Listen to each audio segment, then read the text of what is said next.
Appreciate it. You can turn to the panel here, and Christine Quinn, let me start by getting your reaction to that. That last point there about the role of the outsider candidate. She's saying it's not simply to influence the conversation. There's a seriousness to the act of running for president that gets you beyond that. I mean, there is obviously a seriousness to running for president, no question about it. You know, I think I've found some of her points interesting and contradictory at the same time. I mean, she says a lot, we need to have a deeper conversation. Right. And some of the topics, particularly poverty and child poverty, that she mentioned, I was very concerned weren't raised at the debate. Very concerned. You know, homelessness is a crisis across the country now. And if we don't break that cycle, we're going to see it only grow and get worse.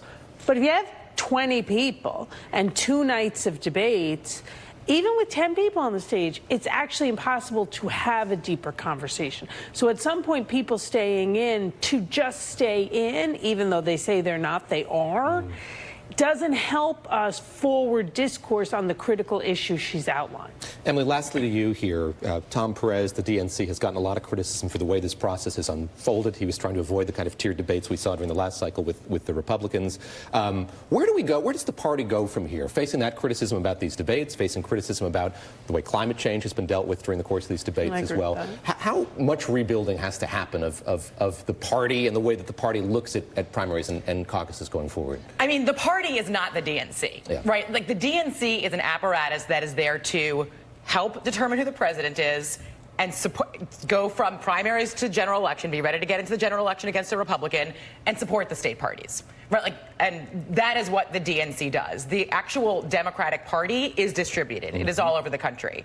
And I think that it's very hard for most people to make that distinction.